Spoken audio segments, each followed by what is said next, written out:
Who the hell can wait till morning? Talk now at latenightsportsradio.com. Millionaires are being made all season long at DraftKings.com, America's favorite one-week fantasy football site. One-week fantasy means no season-long commitments. Play whenever you want. Got a player who's hurt? No problem. Injuries won't derail your shot at victory because it's like a new season every week, so you're never stuck with the same players. Pick your team in minutes, and you could be on your way to winning huge cash. This season, one listener turned $10 into $5,000. Another turned $2 into $10,000, and a new millionaire has been crowned nearly every week this season at DraftKings.com. You could be next. Imagine winning $1 million in one day just playing fantasy football at DraftKings. Head to DraftKings.com now and use promo code Spreaker to play free in the $10 million Fantasy Football World Championships. DraftKings.com. Bigger events, bigger winnings, bigger millionaires. Enter Spreaker now at DraftKings.com. DraftKings.com. That's DraftKings.com. Ready? 1. You will do this 4 times with the left, 4 with the right, then 8 times with both, then repeat. Hello, folks. It's championship week. It is time for week 16. The Fantasy Greek starts and sits in 60 minutes. Welcome to the show, folks. Well, yet another episode of excellence in internet broadcasting. I am Keith Grieve from 87sportsfans.com, and as always, I am joined by my partner in crime, Jim Saranteas from thefantasygreek.com. Jim, happy Wednesday. Hey, what's up, Keith? Happy Wednesday, my man.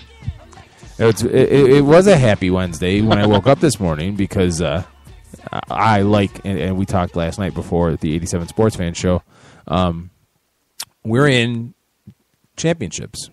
We have our butts on the line here. And my team, as I've said in previous weeks, the team name is Cuddy Does It, and Jay Cutler has been my fantasy quarterback for better or for worse. Ironically, the only week I benched him was Thanksgiving week when they played the Lions, at your behest, by the way. Other than that, Jay's been my guy. And I was so ready to, even though it's chaos and confusion, they're playing the Lions, I'm going to ride him into the ground. I'm ready. And then can I interrupt you and just confidently, I can tell you should bench him this week. Okay. Well, you can't get analysis like that anywhere else, folks. So if you are new to the show, the way this goes is that we're going to go game by game with the NFL's Week 16 schedule, going matchup by matchup, giving you all the free fantasy football advice you can handle. If you have lineup questions, hey, it's championship week. We get it. It's important. Call us, 585-633-7487. 585-633-7487. Anytime, whether we've talked about a game, we already talked about a game or not, call us and get to pick Jim's brain so that you can bring home the gold in your respective fantasy football league. Nothing more embarrassing than losing the championship game. Well, I guess being the last place team, but yeah. If anything, it's probably anticlimactic losing in the championship game. Actually, no, I'll do one better than that. Not making the playoffs because of a game you lost to your wife. Oh, that's pretty bad. That's bad. Yeah. That's bad. Yeah. All right. Yeah. So, Keith, I was going to preface the show a little bit and just talk about sort of what the landscape of players looked like this week. Okay. And my point being, don't be surprised if you're out there with your team ready to go into your championship and you're looking at the matchups for your players and you're saying to yourself, wow, these don't look that easy. And I noticed that going through player by player by player, many of the typical stud players that probably helped you get to this point in your season have some difficult matchups this week. And if you look at your waiver wire, there's probably not too much out there to help you, so you're kind of stuck with them. But most of these players, like Odell Beckham, for example, they're studs. If anybody's going to get you a TD against the Rams, it's Odell Beckham, so you start him. So I just wanted to start that way because, there just are players that have been good this season that, this is, wow, the matchup isn't necessarily the greatest. Yeah, and we talked about it last night, and maybe we'll talk about it at the end when we're trying to wrap up the show. My whole roster is made up of tough matchups. And if this was a middle of the season week, I would probably just throw up the white flag and say, "Well, I'm not winning this week." But it's a championship game, It's championship. The name of our league is the Circle of Trust League, and our championship game is. Oh my God! Is the You're kidding? It's the Fokker Bowl. Oh, jeez! You can come up with a better name than that. There's Circle of Trust. Greg, I could go on with all kinds of Meet the Parents lines, but I'm not going to do that right now. Okay. All right. So anyway, if Greg's out there, you can call in. We'll tear you a new one for making that the name. Anyway, let's go. What is it? Her middle name, Martha. Okay. Anyway, the Tennessee Titans at Jacksonville, at the Jacksonville Jaguars. A matchup of 2-11 tire fires. Quite frankly, who are you going to pick in this game? The bottom line is the correct answer is who cares. But we have to pick somebody here. So you're looking at this. You flip a coin. Tennessee is going on.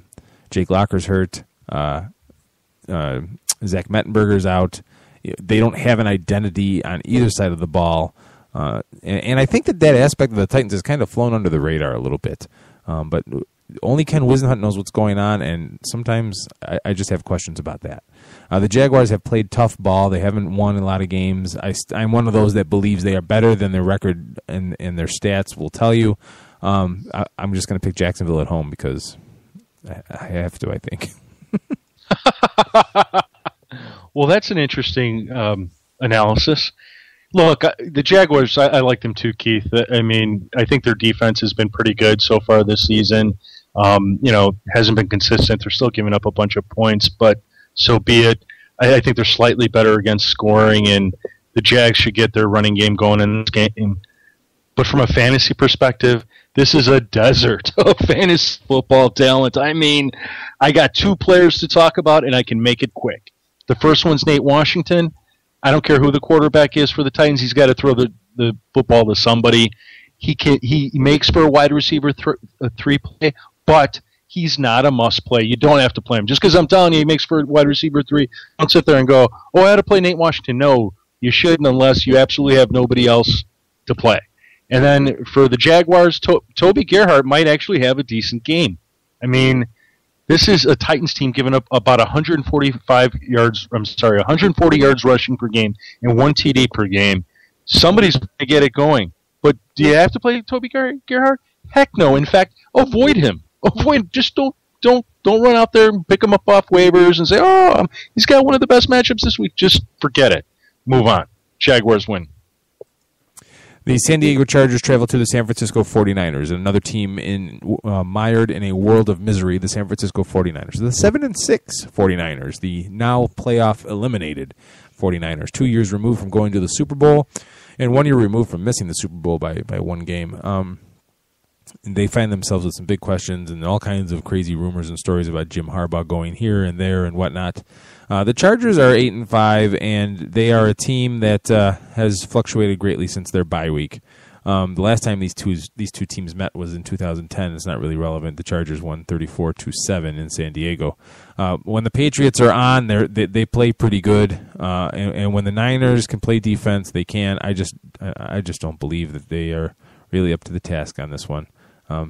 Their secondary is atrocious. They're 27th in the league in what do you call it? Passing yards per game offensively, and they're 16th in the middle of the road in rushing offense. This is going to be a rough sledding for them. I'm going to pick San Diego. You know, Keith, these are two sort of similar teams, but the one stat that I can't get over is the 49ers are ranked number 28 in scoring. It's 17.9 points per game, and you just don't win football games in the NFL like it. I mean, putting up those kinds of points.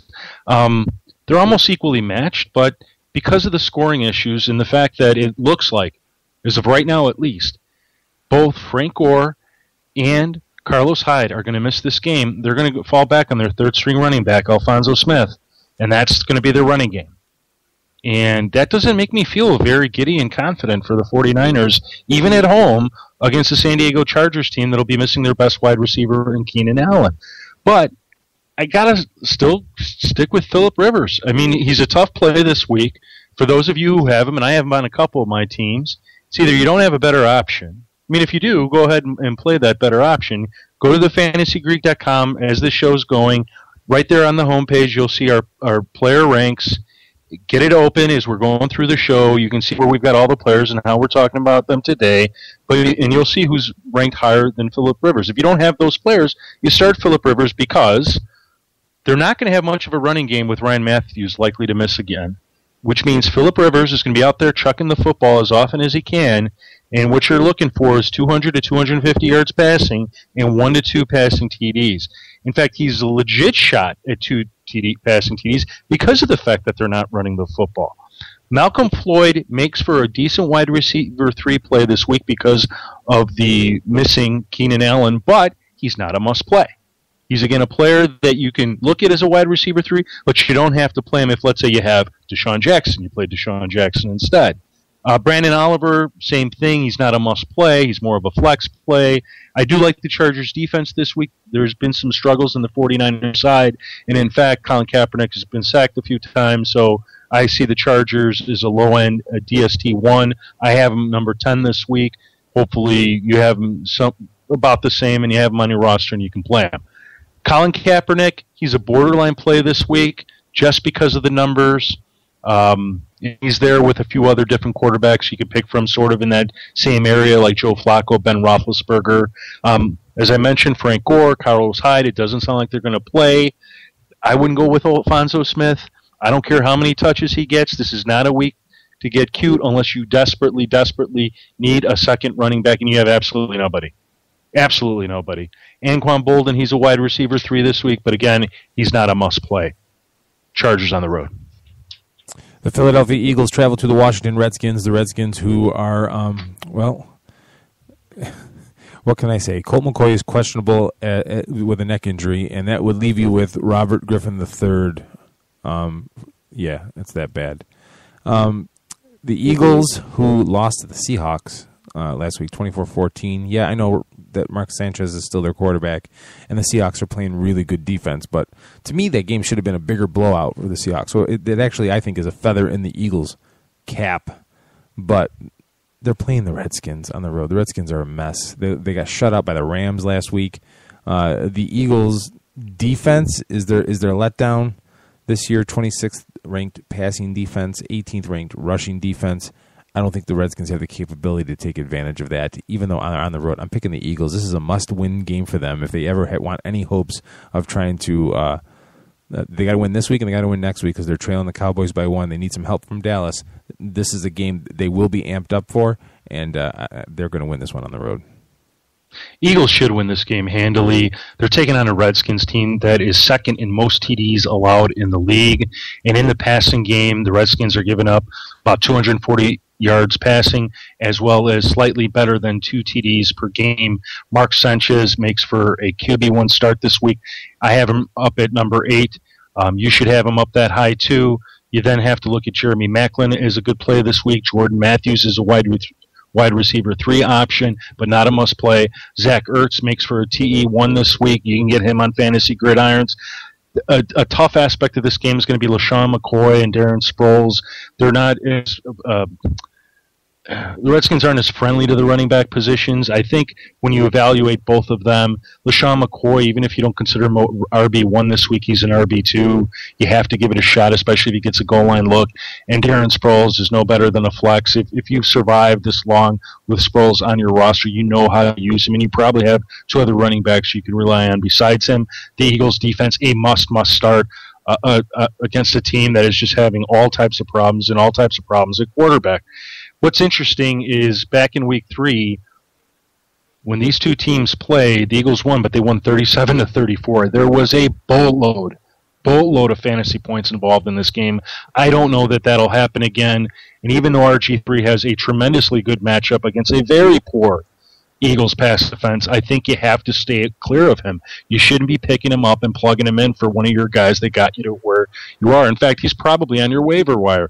He's just too erratic. You can't trust him, especially with an Eagles defense that can play at a superior level when it wants to. And because of that, avoid him. But look to Deshaun Jackson as a wide receiver 2, wide receiver 3, or Pierre Garçon as a wide receiver 3, because if they're going to succeed